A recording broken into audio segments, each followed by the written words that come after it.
Avez-vous déjà rêvé d'une meilleure version de vous-même?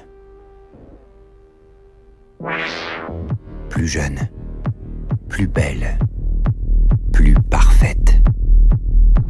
Une seule injection déverrouille votre ADN et déclenche une nouvelle division cellulaire qui libérera une autre version de vous. Voici la substance. C'est vous, la matrice. Tout vient de vous. Et tout est vous. C'est simplement une meilleure version de vous-même. Il suffit ensuite de partager. Une semaine pour l'un et une semaine pour l'autre. Un équilibre parfait de 7 jours chacun. Le seul et unique détail à ne jamais oublier, vous ne faites qu'un. On ne peut pas échapper à soi-même. But now we come to a period that I call the battle for identity.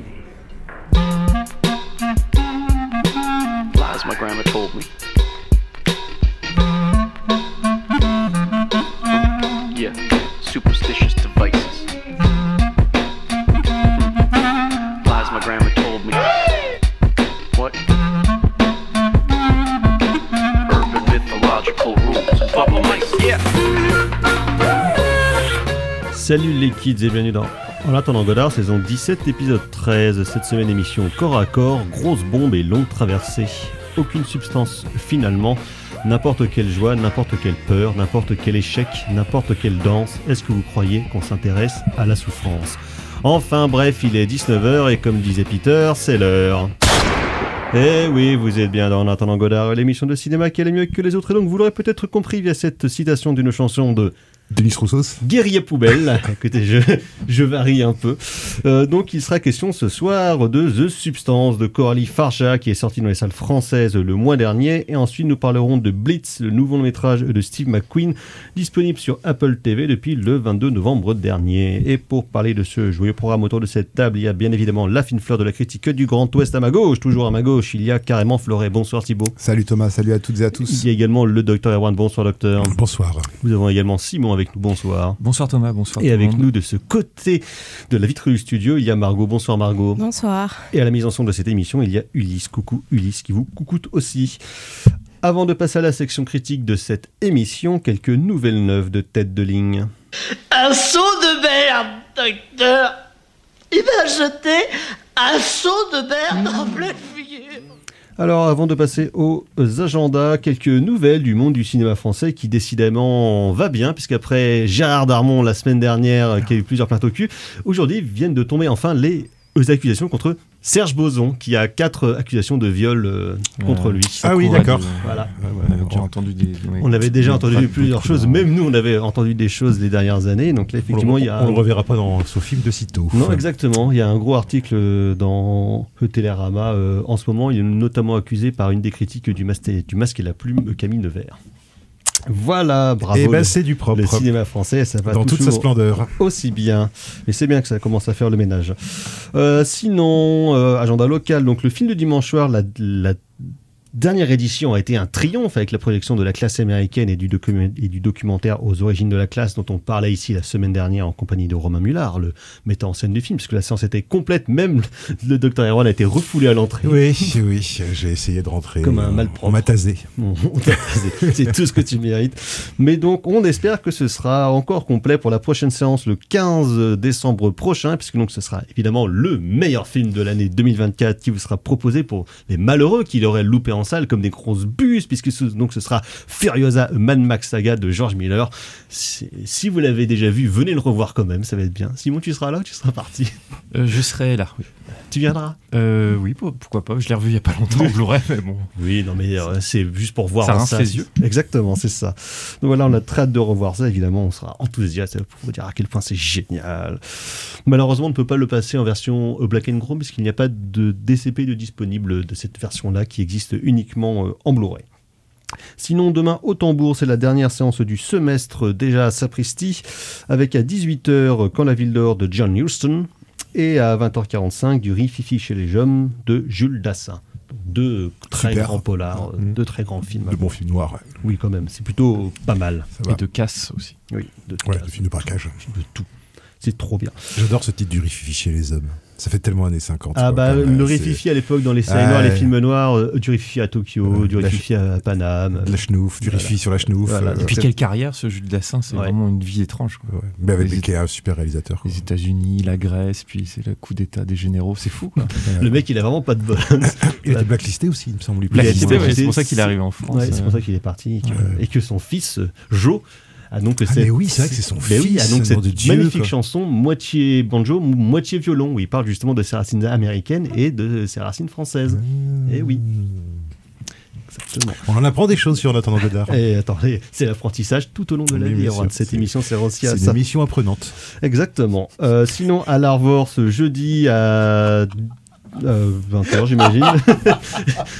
Oui, et oui, Tim, on apprend des choses. Donc, vous pourrez voir ou revoir le film de Michael Mann, Le Dernier des Mohicans. Voilà. Film pas son meilleur, mais qui est vachement bien quand Aussi, même. quand même. Oui, mais moi, je préfère en mode urbain, C'est quand- Michael. Mais il y a quand Par même. contre, super musique de Trevor Trevor Jones, mais exactement. super musique. Quoi. Oui, non, mais- Moi, film personnellement que je trouve un poil chiant. Personnellement. Superbe scène de falaise. Malgré des super paysages, un très bon Madeleine Daniel Stowe. Day-Lewis, une très belle Madeleine Stowe. Mais je Patrick sais que... Chéreau en officier français. Ouais, c'est vrai, ouais, Patrick non, mais en fait, Probablement la meilleure chose qu'il ait faite avec la reine Margot. tout est bien, mais il y a un petit truc, Mais la- le petit truc qui moi me manque quand Mais c'est la du Mann, mayonnaise ne justement. prend pas. Bah, c'est pas que ça prend pas, c'est que voilà, ça fait partie des films de Mann où je me fais un petit peu chier quand même. Voilà. Oui, nous aussi, on préfère Miami Vice. Mais bon. Oui, moi, je préfère Révélation, mais bon, bref, ça n'engage que moi. Nous avons déjà fait l'émission sur Michael Mann où Oui, nous avons eu ce débat. Oui, vous connaissez mes relatives réserves, on va dire, voilà. mes réserves relatives. Voilà, pour le local, c'est tout. Sinon, agenda national. Donc, demain sort Wicked de John Chu, première partie d'un diptyque, donc sur un préquel du Magicien d'Oz, comédie musicale avec Ariana Grande, qui est déjà un carton, enfin qui commence à être un carton aux États-Unis d'Amérique, parce que Ariana Grande est une vedette, et donc ça marche. Ça Oui, mais ramène. je crois qu'il y a des premiers retours Oui, qui sont corrects. plutôt je bons. crois. John Chu, qui on le rappelle, avait réalisé notamment un excellent Sexy Dance 3D en 2009 ou 2010. Ah oui, c'était Oui. Ah ouais. vachement bien mis en scène. Ça. Ouais, c'était Ah oui, vachement oui. bien mis en scène Oui. avant de tout foutre en l'air avec G.I. Joe 2 qui m'avait terriblement déçu. J'avais oublié que ça existait. moi. Oui, après le formidable premier opus de Sommers, John Chu a pris le relais. C'était pas Cardan, le premier G.I. Joe? Ah non, c'était Stephen Sommers, mon petit bonhomme, ça je peux te dire. Non, c'est Joe J'ai Cardan. revu encore il y a pas longtemps. Ah ouais Je Oui. suis persuadé que c'était Joe Cardan. Non, j'adore G.I. Joe. J'adore D'accord. Stephen Sommers, mais j'adore G.I. Joe. Un Bref. film pour les copains et les héros. Il doit être accusé de quelque chose, Stephen Non, Sommers, malheureusement, non lui, il a absolument rien au cul, à part qu'il n'a pas fait de film depuis 2013. Ah ouais. Depuis Hot Thomas, qui était un tout petit film sympathique, mais bon, loin de ses splendeurs de La Momie et de G.I. Joe. Ou de Van Helsing, bien sûr, pour les dégénérés. Ah oui, bah, grand film. Pour les puristes. Exactement, esthètes. pour les puristes, pour les esthètes, exactement. Alors, rien à voir avec G.I. Joe, demain sort Conclave avec Ralph Fiennes, donc qui se passe dans un conclave au Vatican après la mort du pape, et donc un nouveau pape est appelé Araignée. Araignée, quel genre de nom pour un pape? Pourquoi pas Libellule ou Papillon? Donc Conclave ne parle pas de cette petite cantine, mais donc bien sûr l'élection du pape et des magouilles qui vont se tramer au sein du Vatican. Un genre de thriller politique, mais avec des mecs en soutane La conspiration du et Vatican. des bons quoi. acteurs. La conspiration du Vatican. Voilà, ouais. exactement. Moi, je veux dire. C'est qui réalise? C'est un Anglais qui réalise, je suis sûr. Je suis sûr, c'est un Anglais. Ouais, probablement. C'est sûrement un Anglais. Sinon, demain sort l'adaptation du roman de... Putain, merde, tu vas me rappeler son nom, Thibaut. Leurs enfants après de Nicolas Mathieu, voilà, qui sort demain, réalisé par les frères Boukerma, deux gros nazes qui avaient réalisé Teddy il y a quelques années, et après qui avait réalisé le super nul L'année du requin. Et d'après un insider qu'il a vu en prévisionnement il y a quelques temps, c'est du Gilles Lelouch porn, et c'est absolument dégueulasse. Voilà. Parce que Gilles Lelouch, c'est lui qui a acheté les droits du bouquin à la base, il voulait le faire. Gilles Lelouch, il va Et faire. finalement, il a préféré faire L'amour ouf. Mais il va faire ça, il va faire tous les films de Générationnel. coming of age, de coming of age prolo dans les prochaines années, à mon avis, Gilles Lelouch. Parce que comme il le dit, c'est bien, si bien, parce que c'est cool. C'est le seul mot qui vient à la bouche. C'est cool alors. Les jeunes au chaume du. Ça, c'est cool, hein, franchement. Oh là là. Sinon, dans un tout autre genre, Sean Penn joue un chauffeur de taxi qui emmène Dakota Johnson pour une belle leçon de vie. Ça s'appelle Dadio. Dadio, je sais pas le nom, mais voilà. Ok. Voilà, horrible. Sinon, Virgile Vernier revient. Ça fait longtemps qu'on n'avait pas super, vu avec enfin. un long métrage de cinéma avec 100 000 milliards. Sur l'affiche, c'est écrit donc en chiffres, c'est extrêmement long. Mais 100 000 milliards. Oui, les Cahiers avaient fait mini reportage sur le tournage du film. C'est pas tourné en France, hein, il me semble. Non, je crois pas. Ouais. Ça donnait envie. Ouais. Il a, depuis le long métrage de fiction, depuis Sophia Antipolis. Oui, il a fait un ou deux cours dans les milieux de la jet set, des choses comme ça, mais il n'y a pas eu de long métrage de fiction depuis. Il en a fait un avec un téléphone portable, quelque chose comme ça. C'était intéressant, mais c'est vrai qu'on attendait un long. Ouais, très hâte de voir ça. Conclave, c'est réalisé par Edward Berger, qui est allemand. Et donc autant pour moi. Toc. Sinon, il y a le nouveau film de Kirill Serebrennikov, Limonov, La Balade, donc sur l'artiste, poète, dissident soviétique devenu nazi pro-Poutine au fur et à mesure de sa carrière assez bigarrée, on peut le dire. Et donc, il est interprété par Ben Whishaw. Réalisé donc par Kirill Serebrennikov, le metteur en scène de Leto et de La Fièvre de Petrov, lui-même ancien dissident, mais qui est là un peu chelou aussi quand même. Mais il est russe, quoi. Donc c'est compliqué d'être russe, quoi. Psychologiquement, c'est en tout cas un portrait facile. De Limonov qui est souvent cité par Adam Curtis dans ses documentaires sur les stratégies de politique actuelles de la Russie. Donc assez curieux de voir ça. Et donc sinon pour vous les mélomanes, il y a le documentaire Il était une fois Michel Legrand, et moi je peux pas encadrer Michel Legrand personnellement, donc ça sera sans moi. Et pour toi Erwan, tu peux pas encadrer Michel Legrand. Je vais aller au cinéma. Et sinon pour toi vraiment Erwan, parce que tu es un mélomane, il a André Rieu 2024 Christmas Concerts Gold and Silver, ou André Rieu qui n'a que 70 ans, j'ai vu ça. Moi, ça fait 30 ans que je pense qu'il en a au moins 70. Donc voilà, fait son concert de Noël avec moult violons, chœurs. Peut-être qu'il a abusé, peut-être qu'il a pris la substance. Je pense que c'est l'équivalent d'une indigestion de Noël, mais ça, en film. Oui, c'est ça. Oui, non, mais puis une indigestion de Mon Chéri. Spécifiquement de Mon Chéri, tu vois. Ou les bonbons à la liqueur dans les boîtes de Quality Street. Ah, je vois que monsieur s'y connaît. J'ai mes phobies, tout le monde a ses phobies. Donc voilà, on va passer à la section critique de cette émission et on va faire bouger notre corps.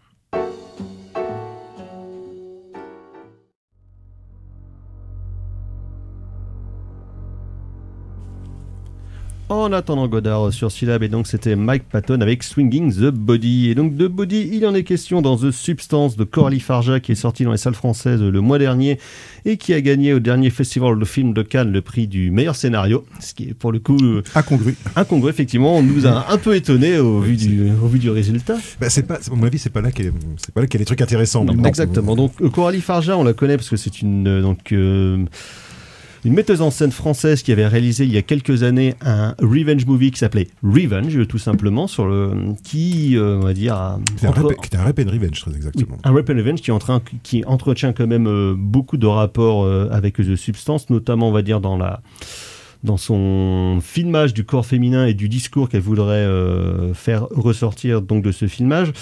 Parce que donc ça nous parle de Demi Moore, ancienne gloire en fin de carrière, qui fait des émissions d'aérobic.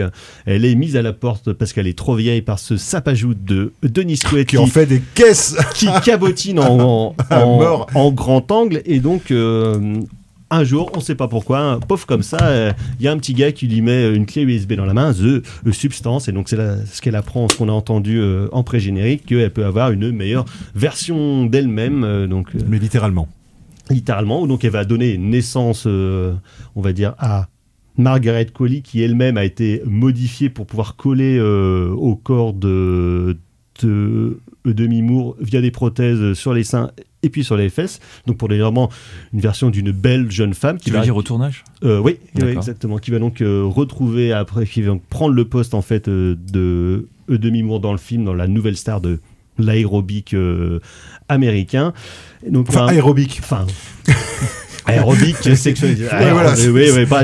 Bref. Et donc en gros, le principe c'est qu'une semaine elle doit être Demi Moore, une semaine elle est Margaret Qualley, et il ne peut pas y avoir plus de temps, sinon un des corps va se mettre... Parce qu'il y a des histoires de ponction lombaire. Exactement, c'est ça. Donc après, sinon un corps va donc dégénérer. Le personnage de Margaret Qualley, finalement, va prendre goût à cette vie et donc exploiter, on va dire, donc le corps de Demi Moore. Évidemment, ça va partir en sucette et on va rentrer dans ce qu'on appelle le body horror, sous-genre du cinéma d'horreur qui nous aura donné quelques petites choses comme... les films de Frank Luther, certains films de Brian Usna comme Stuart Society, Gordon. voilà, Gordon. David Cronenberg, le maître. Voilà, c'est ça. The Et donc, Human bien sûr, Centipede. David Cronenberg, qui avait déjà été N'oublions pas. édité en référence par la terrible Julia Ducournau avec son Titane, autre film de genre français qui avait cartonné à Cannes il y a 3 ans parce que le film avait gagné la Palme d'Or. Et donc le projet, il y aura à la fois donc de faire du body horror, de faire du film gore presque à destination des festivals et puis du grand public, et tout en questionnant cette terrible problématique qu'est le male gaze, parce que effectivement tout le long du film, Coralie Farja va filmer le corps de ces actrices jeunes et puis vieillissantes, comme selon cette théorie du regard normé masculin qu'aurait le cinéma depuis 130 ans à peu près, en essayant de le questionner, c'est-à-dire que de remettre en scène un certain regard masculin, en essayant par l'absurde, par le grotesque et par le vulgaire de le critiquer. Ce que Paul Verhoeven a fait tout au long de sa carrière, notamment dans son film le plus radical, Showgirls en 1996, qui justement était un film uniquement là-dessus, où il y avait presque un dégueulis de nichons, de fesses, de cul à l'écran, au point que ça en devenait presque dégueulasse. Même John McNaughton avait été dans cette logique-là avec Sex Crimes. Oui, exactement.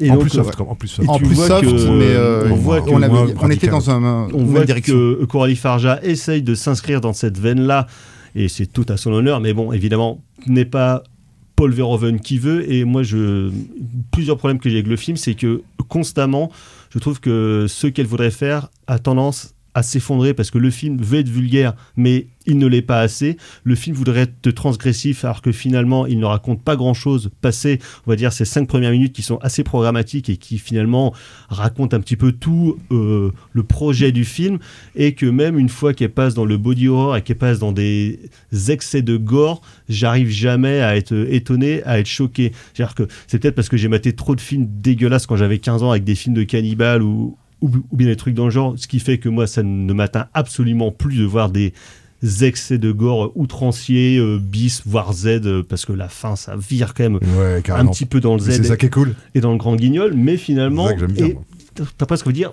tout ça pour ça, et surtout tout ça pour ça sur 2h20. Thibaut. Oui, alors le film est... Comment dire ? Le film est passionnant, en fait. Alors, il y a bien entendu des...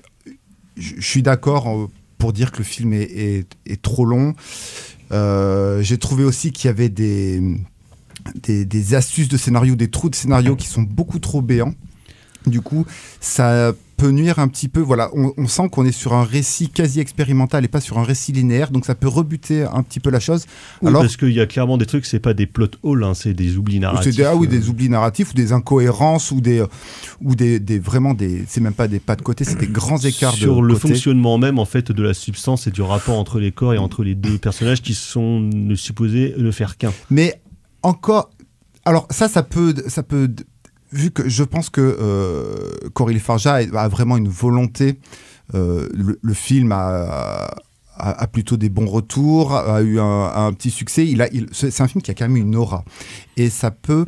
Le fait que le récit ne soit pas ultra linéaire peut quand même rebuter, et je pense que là, c'est pas le serpent qui se mord la queue, mais je pense que ça dessert un petit peu le projet de Coralie Farja, la réalisatrice, sachant qu'elle ne veut pas faire un film linéaire. Elle, ce qui l'intéresse, bien entendu, c'est le questionnement autour du body horror, mais on y reviendra, mais elle est plus dans une logique expérimentale, qui en plus, vers la fin, devient très radicale, et moi, ça me plaît beaucoup. Après, voilà, donc des longueurs, des trous, ce qui fait que le spectateur à un moment peut un peu piquidonner, peut se sentir un petit peu exclu du projet, sachant que au bout d'un moment, on y reviendra, mais filmer de manière aussi radicale, aussi excessive, aussi quasi pornographique, mais j'y reviendrai là-dessus. Le corps des actrices, voilà, il y a un regard, même si on peut être habitué à un tel regard. Tu regardes la pub, tu regardes même pléthore de films, c'est un regard qui existe là. On est habitué à ce regard-là, mais dans une proposition de cinéma, dans une salle, voilà, ça peut être comment dire, difficile. Alors c'est peut-être le regard c'est peut-être en fait notre propre rapport à cette image-là qui est difficile, parce que c'est pas comme si elle nous prend pas en otage, mais elle nous met vraiment notre propre merde masculine en face des yeux, et l'exercice est comment dire, était-il profitable? L'exercice est bien entendu profitable, parce que je pense que c'est un film qui est valable, qui est passionnant, comme je le disais au début, mais il est... Est-ce que nous, spectateurs, notamment masculins, sommes prêts pour ce film-là? Coralie Farjat dit oui. De toute façon, vous devez l'être. Ça va oui, quand même. Quoi. Mais vous devez l'être. C'est pas Persona non plus. Quoi. Non plus. Mais il y a une telle... Il y a quelque chose de... Il y a quelque chose qui met mal à l'aise, et en fait, ce qui est mal à l'aise, c'est notre regard et nos constructions et nos représentations du corps féminin. Donc, à ce niveau-là, c'est passionnant, mais il faut être prêt. Voilà, c'est juste ça. Après, il y a un truc qui reste un petit peu du coup caché, mais le côté science-fiction sur qu'est-ce que c'est que cette substance, le fait qu'il n'y ait pas d'explication à ça, je trouve que c'est vraiment bien vu, parce qu'on aimerait savoir qui est cette voix, on aimerait savoir ce taudis là avec ce coffre, cette espèce de pièce immaculée, on aimerait savoir un peu ce qui se passe derrière, quel est le hors-champ de ça, et en fait elle va pas le montrer. C'est un peu frustrant, mais en même temps je trouve que c'est bien joué, parce que du coup elle nous permet d'aller dans ce rapport. On se débarrasse du suspense. Voilà, et ça nous permet de pleinement plonger en fait dans notre rapport à la représentation du corps féminin. Simon. Oui, je suis probablement le plus réservé autour de cette table, parce qu'il me semble que toutes les potentialités qu'avance Thibaut sont désamorcées par la tonalité uniforme du film, qui traitent toutes de la même façon de bout en bout. Les 2h20, elles sont relativement longues parce qu'il n'y a pas réellement de construction rythmique, donc sur bien des choses, et notamment des choses qu'a évoqué Thibaut. En fait, j'ai eu le sentiment de voir un film surligné, c'est-à-dire qu'il est surdécoupé, surmonté, surjoué, et enfin surmixé. Donc tous les effets sont appuyés au stabilo boss. Les potards à 11, quoi. Et constamment. Donc, ce qui crée, c'est assez classique, c'est pas la seule qui souffre de ce genre de problème, ça annule tout en fait, puisque tout est au même niveau, il n'y a plus de variation, et donc les effets choc ou les effets de contraste passent beaucoup moins bien. Concernant le regard, alors moi j'aime pas trop qu'on traduise le male gaze par un regard masculin, parce que c'est pas ça que théorise Laura Mulvey, c'est un regard patriarcal, c'est-à-dire qu'elle considère que les codes même de la narration classique du cinéma, tel que le cinéma hollywoodien les a imposés, ils sont à l'image d'une société qui fonctionnerait sur un modèle patriarcal selon elle. Ils servent ce modèle-là. Et donc après, ils peuvent être...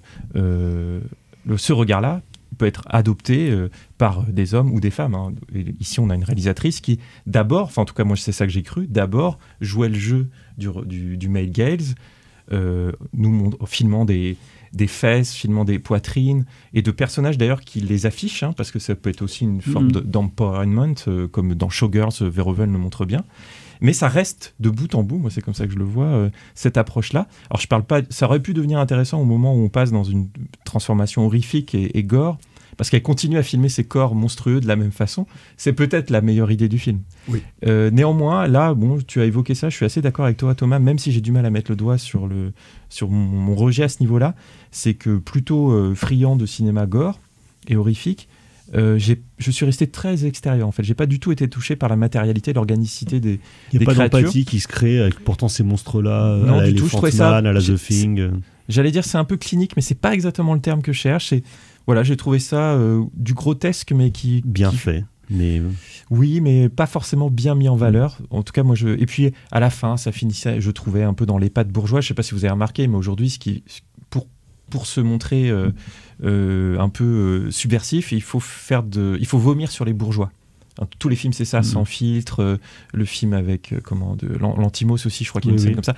On vomit concrètement. Ouais. Bon, bah là, c'est un petit peu dévié. C'est le jet de sang qu'on va abusivement faire se maintenir comme ça de longues secondes sur le public qu'on arrose. Moi, je trouve que c'est des pattes bourgeois, vraiment la petite semaine. Moi, je trouve pas ça franchement subversif. Donc le film, voilà, pousse tout à fond, mais il n'y a pas vraiment de réelle provocation, à mon Ça avis. pousse tout à fond, mais il n'y a jamais de crescendo, ni émotionnel, Et ni... il y a même et en plus, il y a même, ce sera mon dernier point vraiment négatif, hein, je suis tout à fait prêt à vous entendre, mais j'ai trouvé aussi que le film était un peu cache-misère, en fait. J'étais assez surpris de voir comment... Parce que c'est pas un énorme budget non plus. Hein. T'as vraiment l'impression que c'est tourné sur la promenade des Anglais, quoi. Il y a 2 pauvres cactus et 3 voitures à l'américaine, un peu des gros SUV. des Hummers transformés qu'on voit dans toutes les pubs pour une boisson énergisante tournée à Cannes ou à Nice. Et ça se voit que c'est pas tourné du tout à Hollywood, quoi. Et donc je trouvais que ça fonctionnait pas, ça prenait pas, il y avait pas d'ancrage réel. Donc c'est un film qui cherche pas à être réaliste, on est d'accord, c'est plutôt dans la satire, il appuie tous ses effets, mais je l'attendais plutôt à ce niveau-là, et là il y a quelque chose qui n'a pas fonctionné de mon côté, même si je reconnais de pas vraiment savoir dire pourquoi. Mais en tant qu'amateur de films d'horreur, prêt à voir du grotesque, du Stuart Gordon ou autre, je trouvais que ça ne fonctionnait pas sur moi. Margot. Ouais, je suis assez d'accord avec ce que tu dis, dans le sens où moi les films d'horreur ou assez gore qui vont me marquer, c'est des films où il y a un équilibre entre ce qui est réaliste et ce qui ne l'est pas. Et en fait, il y a quelque chose de l'empathie qui va jouer, dans le sens où c'est suffisamment réaliste pour qu'on se dise « Ah tiens, si on pousse le bouchon plus loin, ça pourrait nous arriver. » Et là, il n'y a pas ça, parce que en fait, je trouve que y a beaucoup de choses qui sont très lisses, en fait. Et je pense que c'est ça qui m'a dérangée. Moi, je me suis sentie un peu aliénée. Il s'agit des cliniques, mais c'est plutôt ça, c'est très lisse, effectivement. C'est très lisse, et moi, ça m'a presque aliénée, dans le sens où l'image est très lisse, les couleurs sont très vives, et puis même la manière dont c'est filmé, il y a quelque chose... de très classique, on va dire, de très propre, et je trouve que c'est assez paradoxal de filmer des choses qui peuvent être très gore sur la fin, mais de manière très propre, et donc moi j'ai pas été sensibilisée à ça. Après, je trouve qu'il y a des bonnes choses. Je me dis, ça se trouve, c'est peut-être une réalisatrice qui a besoin de prendre confiance en elle, parce que en fait c'est son 2e film, et donc peut-être que avec le temps, il y a des choses qui vont finir par se faire et que ça sera un peu plus abouti. Mais moi, j'ai un peu été... ce qui m'a un peu dérangée aussi dans le film, c'est qu'il y a des grosses références, et c'est très appuyé, et on en vient presque à faire le jeu des références pendant le film, et moi ça m'a un peu fait des... parce que ça participe au côté grotesque, vulgaire. J'ai eu le sentiment qu'elle se faisait, comme le personnage, elle se faisait des shoots de références, en fait. Bah, elle a besoin de se remettre une petite dose de 2001, de Kubrick, de mais je sais pas quoi. c'est ça, en fait le film commence et tout de suite on a la moquette de Shining, et t'es là, T'es là, oh là là. Enfin voilà, et peut-être que comme elle se fait pas assez confiance, après je la connais pas, et voilà, c'est une hypothèse, mais je me dis il y a peut-être juste ça qui permettrait au film de vraiment décoller, et puis même on s'intéresse pas, on s'attache pas aux personnages parce qu'on connaît pas leur vie, parce qu'on sait juste qu'elle a tout misé sur la beauté et le culte du corps, et donc elle a tout mis le reste de côté. Mais en fait, on sait pas son passé, on sait pas à quel point elle a commencé à dégringoler. Enfin, je trouve que le film aurait peut-être été plus à la fois l'identification pour Demi Moore, elle-même ancienne grande gloire du cinéma des années 90, qui a un peu passé de mode, mais qui clairement est une femme qui est multimillionnaire et compagnie, qui a plus besoin de faire des films. C'est un peu Jane Fonda, hein, oui, voilà, c'est ça. censé plus ou moins se passer dans les années 80, oui. C'est de la période Jane Fonda. Oui, où elle faisait de l'aérobic aussi, exactement. Mais moi, je suis tout à fait d'accord avec toi, c'est l'idée qu'en fait, on a des personnages qui sont une chose et rien d'autre tout le long du film. En fait. Oui, c'est ça. Elle reste sur la même... Il n'y a pas d'évolution, il n'y a pas donc là, à nouveau, un problème de rythme, et son double ou sa 2e facette est antipathique du début à la fin, et tu comprends pas quelle est vraiment sa motivation à se comporter comme sa persona, voilà, à part d'être belle.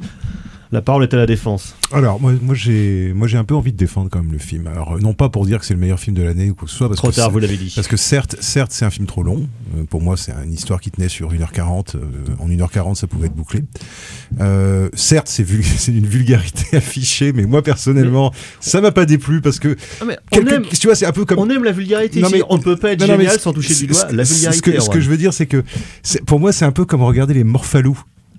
Oui, je me rappelle très bien les Morphalous. C'est-à-dire que tu regardes un truc ou la soupe aux choux, quoi. C'est-à-dire que c'est vachement mieux la soupe aux choux.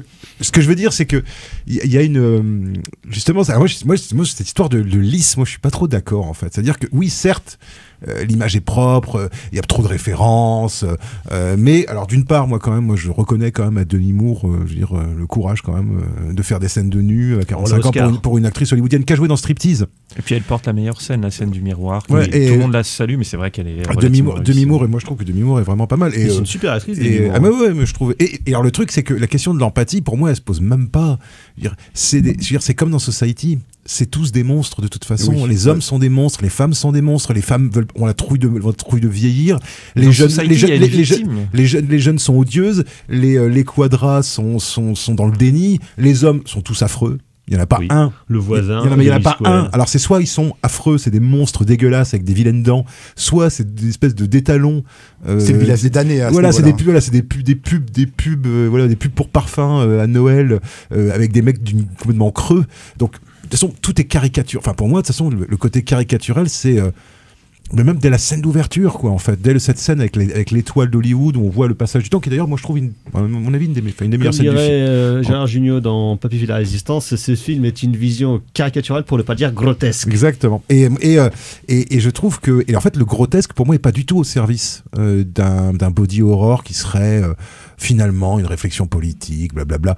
Tout ça, pour moi, tout ça, c'est un peu du fond de teint justement pour les festoches.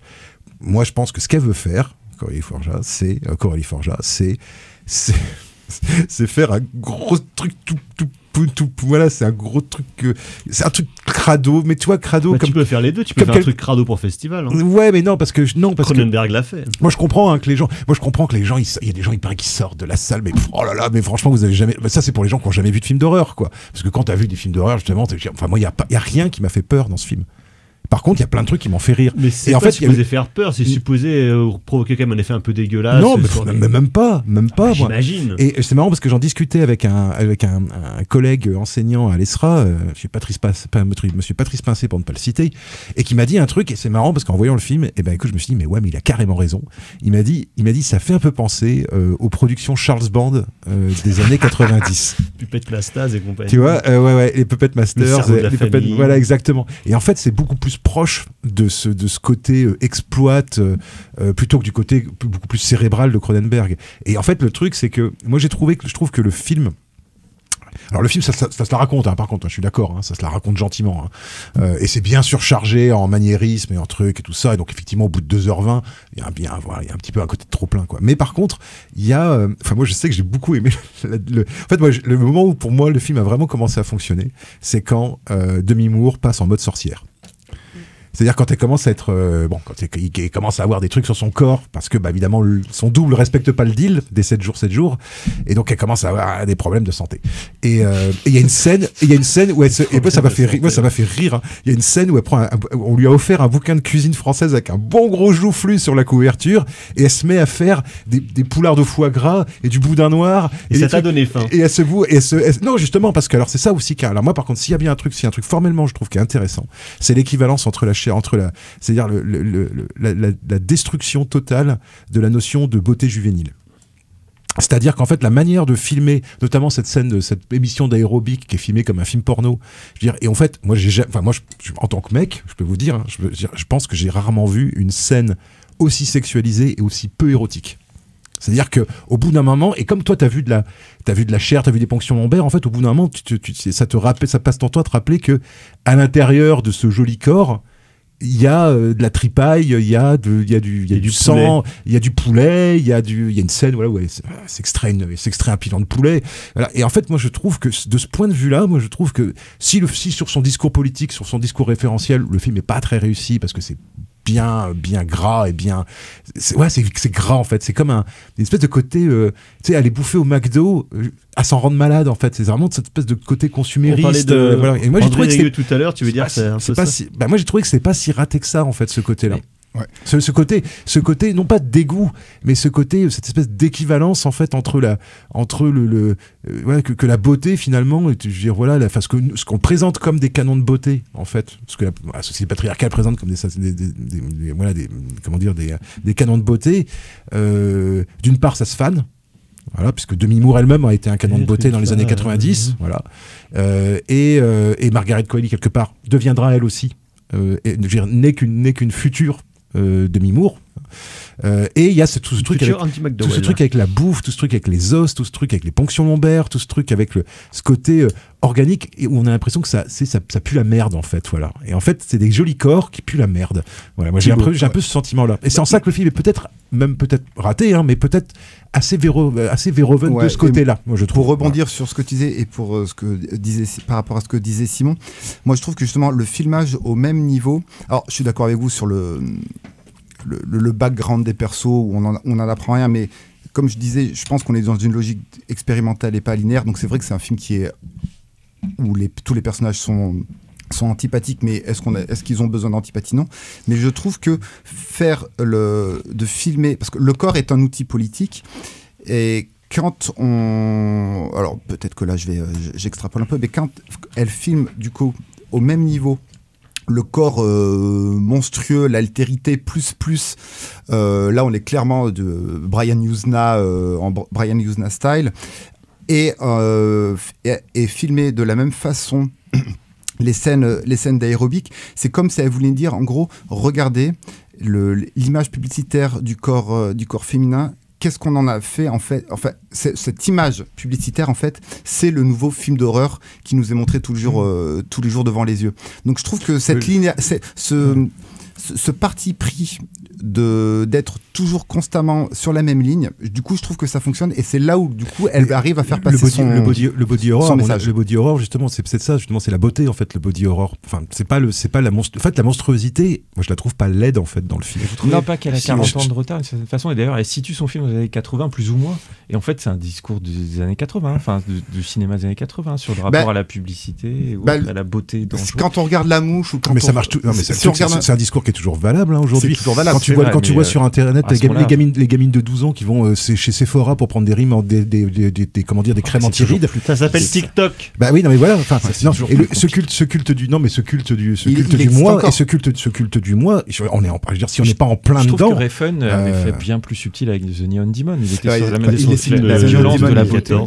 Et lui, il arrive à obtenir, à mon avis, un résultat au moins comparable sur le plan du discours, mais il n'a pas besoin, par sa mise en scène, de mais je pense que pour moi, fait attention à ses cadrages. Moi, j'ai l'impression que le projet est pas le même. Il sexualise pas les corps de ses actrices. Pour moi, il y a vraiment un truc d'exploit. Il y a vraiment un truc exploite en fait dans ce film-là. Mais évidemment, alors mais par il y a contre, ça chez FN aussi, mais qui est ambigu dans la mesure où évidemment, c'est pas un film d'exploitation réellement en fait. C'est-à-dire que c'est un film d'exploitation conscient de lui-même en fait. C'est trop cher déjà. Il veut le beurre à l'argent du beurre. Voilà. Donc c'est effectivement c'est sur une corde raide qui est pas toujours tenue. Mais pour autant, ça c'est un bon film, la corde raide. Pour autant, moi franchement, moi je suis désolé, moi j'ai pas passé un mauvais moment et j'ai bien rigolé quoi. Franchement, moi j'ai bien rigolé dans ce film-là. Oui, parce que pour moi c'est une comédie en fait. C'est une comédie grotesque en fait. Peut être la scène du vomi, je suis d'accord quand tu citais sans filtre, oui. Mais il y a quand même une certaine forme de radicalité qui est quand même bienvenue. Elle a tiré les leçons de Cronenberg. Tu parlais du narcissisme. En fait, c'est comme Jeff Goldblum quand il se transforme la mouche à mort. La moche là où il se dit ah putain t'as vu mes gros muscles, t'as vu la moche. La moche 2. La moche 2, ouais, t'as vu mes gros pectoraux, t'as vu mes gros muscles. Donc voilà, la conscience que le body horror est un genre qui questionne le narcissisme, qui questionne le genre de la science-fiction, bien entendu. Mais je trouve comme tu le dis, elle le met au goût du jour via la génération TikTok, téléphone portable, Sephora, tout ce que tu veux, machin. Mais je trouve que ça fonctionne, en fait. Et c'est juste dommage de l'enrober avec, comme vous le disiez, trop de références. Il faut qu'elle se débarrasse de ça. Voilà. Par contre, Kubrick, bien évidemment. Moi, j'ai pensé à The Neon Demon, mais quasi tout le film, même avec le traitement, avec la gestion sonore. Enfin, la musique qu'on entendait dans l'intro de l'émission, Refn aurait pu l'utiliser. Mais je trouve que c'est un film de 2024 qui est cohérent et qui reste passionnant par rapport à la question du genre. Sachant que ce mauvais goût, c'est exactement ce qu'on reproche aussi à Refn. C'est un film qui est cohérent avec cette époque de merde, Thibaut, c'est ça? Oui. Voilà, donc The Substance de Coralie Farja, encore dans les salles. On va aller à Londres du côté du Blitz, et donc on écoute l'évidence. En attendant Godard sur Syllab, et donc c'était bien évidemment les Ramones avec Blitzkrieg Pop, premier morceau de leur premier album. Formidable, ça faisait longtemps, trop longtemps qu'on n'avait pas écouté les Ramones dans cette émission. Car donc de Blitz, il en est question dans Blitz, le nouveau long métrage de fiction de Steve McQueen, qui n'avait pas réalisé de long métrage de fiction depuis Les Veuves en 2019, mais qui entre-temps avait été bien occupé avec une palanquée de films qui finalement se retrouvent donc dans Blitz. Tout d'abord en 2020, on en avait parlé ici, il y avait sa mini-série Small Axe en 5 épisodes sur les communautés caribéennes à Londres des années 70 jusqu'aux années 90. Et ensuite, il a réalisé 2 longs documentaires en 2021. Uprising sur les émeutes raciales à Brixton en 1981, et en 2023 est sorti un long documentaire de plus de 4 heures, Occupied City, qui parlait de l'occupation à Amsterdam, donc durant la Seconde Guerre mondiale. Et donc tout ça se retrouve un peu dans Blitz, film qui met en héroïne Saoirse Ronan dans le rôle de la mère du petit d'un enfant incarné par George, incarné par Elliot Efferman, jeune acteur métis dont c'est le premier rôle, et qui donc nous décrit la vie pendant la période des bombardements nazis sur Londres en 1940, donc la vie à la fois de la mère et puis la vie de l'enfant qui va donc être envoyé à la campagne parce que c'est trop dangereux à Londres sous les bombes, et donc il décide de se barrer du train qui l'emmène à la campagne pour revenir à pied dans la ville et va traverser Londres alors que c'est quand même un sacré bazar. Et donc dans ce film-là qui mêle un petit peu, comme je disais, toutes les différentes expériences cinématographiques de Steve McQueen dans les dernières années, sur les communautés noires à Londres, sur la vie sous l'occupation, et aussi, on va dire, sur le corps. Le pré-blitz et le corps, avec notamment des scènes de danse et puis des scènes de bal qui sont quand même assez phénoménales. Donc il veut brasser énormément de choses dans ce film-là, avec, à un moment donné, on va quitter le personnage de la mère pour vraiment se concentrer sur le personnage du fils, et on va partir dans un truc à la Oliver Twist de Dickens sur la vie des rues des enfants, avec des chapardeurs, avec des marlous dont le chef est interprété par Stephen Graham. Et donc le film part un peu dans plein de directions différentes pour un vrai mélo de guerre, on va dire, soutenu par la musique lourdissime de Hans Zimmer, le teuton maléfique comme on l'appelle, qui en fait encore bien des caisses dans le genre. Donc film qui à la fois démontre une fois de plus toute la maîtrise de la mise en scène et du filmage de Steve McQueen. On sait que c'est un artiste plasticien qui s'est mis à faire du cinéma en 2008 avec Hunger, et pas mal de ses films, pas tous, mais certains sont justement parasités parfois par ses volontés d'artiste plasticien de faire œuvre graphique sur certains plans, qui je trouve dessert souvent sa narration, et qui là en plus justement en termes, on parlait de narration non linéaire sur le film de Farja, là effectivement il veut parfois en faire un peu trop et finalement fait tomber son mélo dans des travers, je trouve, un peu dommageables. Thibaut. Oui, c'est un film que j'aurais voulu aimer, mais j'ai pas trouvé ça super en fait. C'est vraiment dommage. Alors qu'il y a Paul Weller en plus. Alors qu'il y a Paul Weller qui pue la classe comme d'habitude. Mais je trouve que alors la musique, oui, d'accord avec toi. Quoi qu'il y ait tu disais les saillies un petit peu expérimentales, plasticiennes, là se retrouvent notamment au niveau du son. Les scènes de danse sont absolument phénoménales. Hein. On se rappelle de Lovers Rock, voilà, par exemple. Donc tu sens que voilà, le corps, on va encore parler de corps j'ai encore parlé de corps et de pornographie pour Blitz. Donc là tu vois que c'est quelque chose là comment le corps caribéen ou le corps africain en fait prend sa place dans cette société londonienne qui est gangrénée par le racisme. Il le faisait dans Small Axe, il le refait un petit peu ici, et je trouve que l'exercice est évidemment profitable. Exercice autrement profitable, c'est qu'il arrête définitivement, j'espère, le filmage pornographique qui était une des tares de Hunger, qui était un des gros problèmes aussi de 12 Years a Slave. Ouais. Shame aussi. Oui, le Shame aussi. Et là, du coup, sa caméra reste à distance, mais du coup, elle reste tellement à distance que l'émotion a du mal à être enclenchée. Le final, on s'attendait à un truc, sortez les violons, les synthés de Hans Zimmer, mais en fait, il n'y a pas ce côté montée émotionnelle. Ouais, cette montée émotionnelle, cette montée tragico-épique ou épico-tragique, comme vous voulez.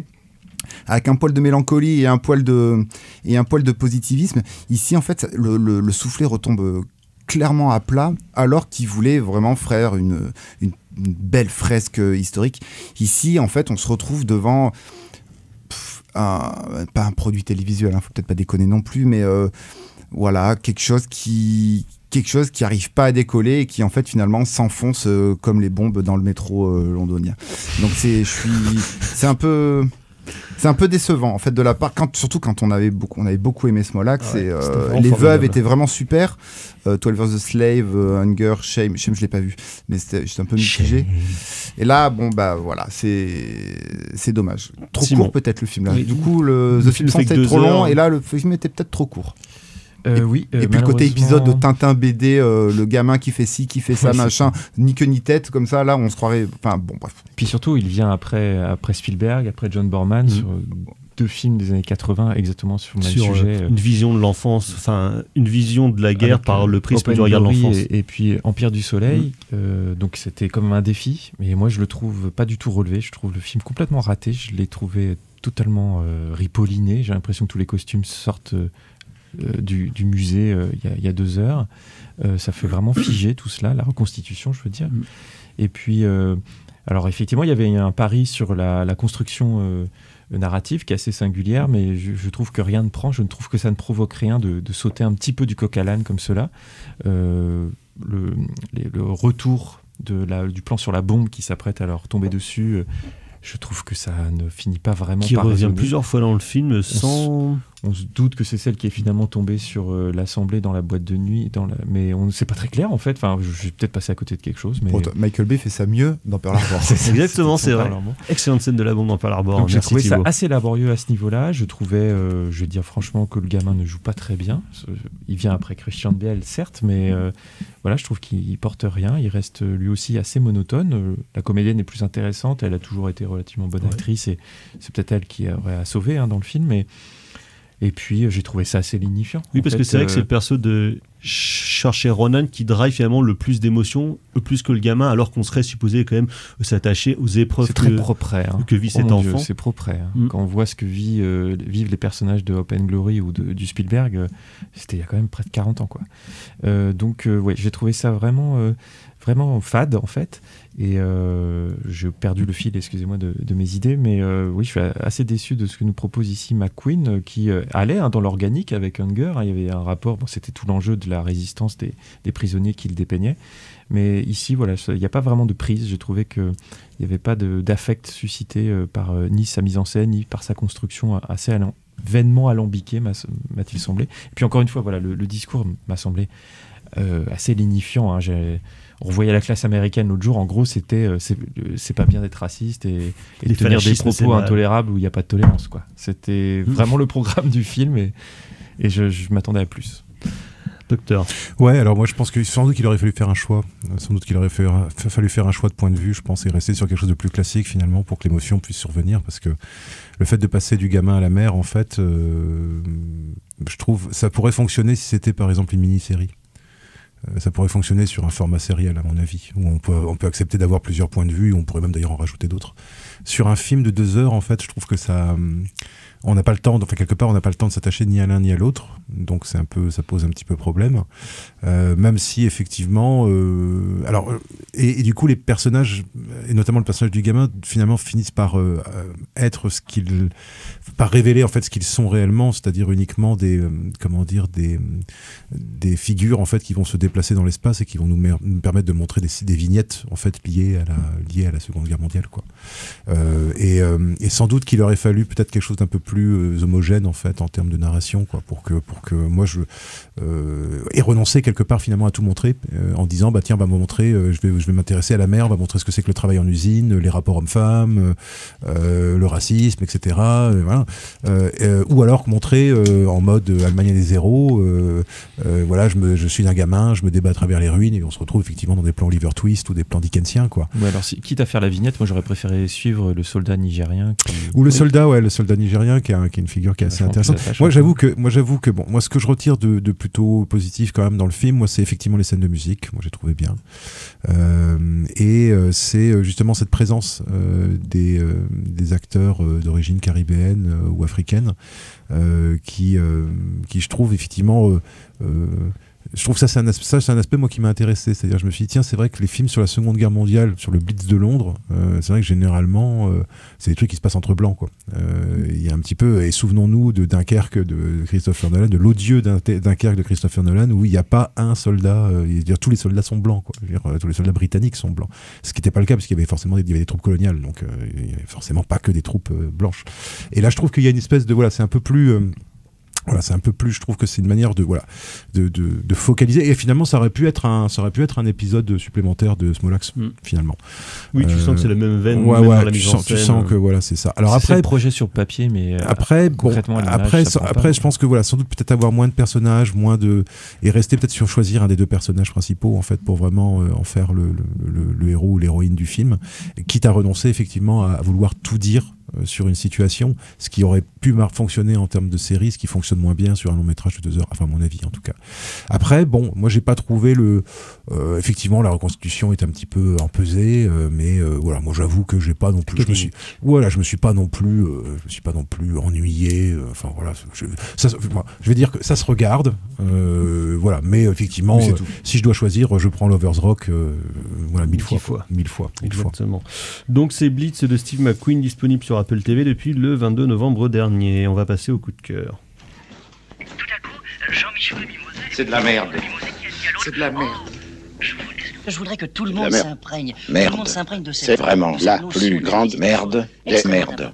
Les coups de cœur carrément Floret. Coup de cœur musical, c'est bientôt Noël, donc c'est l'occasion rêvée pour écouter du post-black metal et qui chante Noël, et l'album de Noël forcément.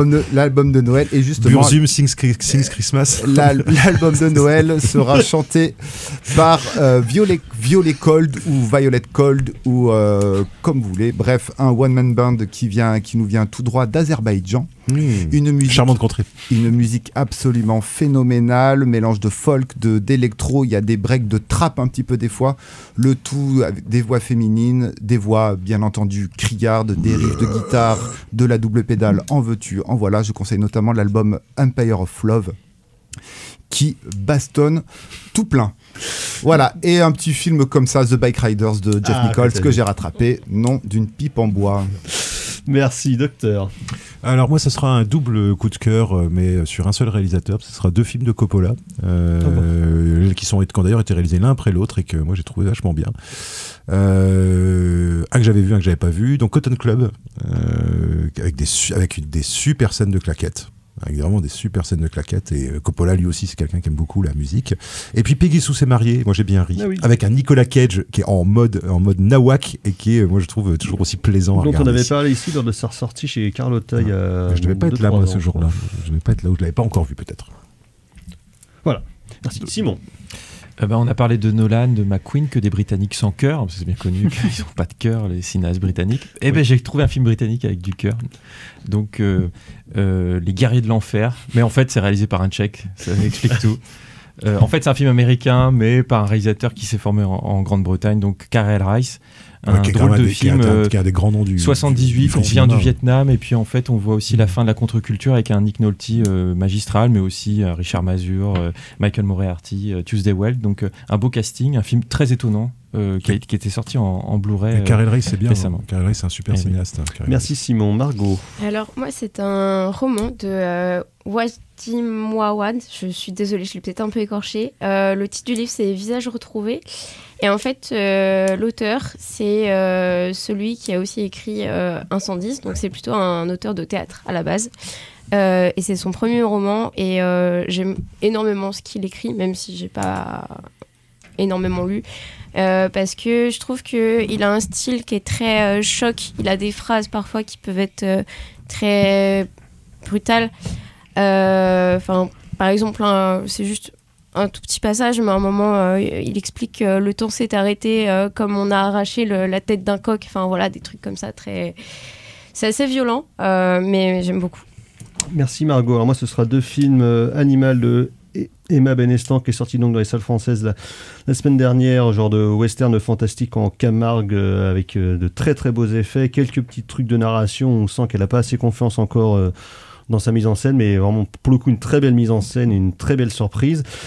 Et sinon, dans un tout autre genre, ça faisait plus de 10 ans qu'avec des copains de fac, on essayait de le voir. Le film était invisible, il avait fait 5 entrées lors de sa sortie en France. C'est le film Bob et les Sex Pistaches avec Jules Citruc.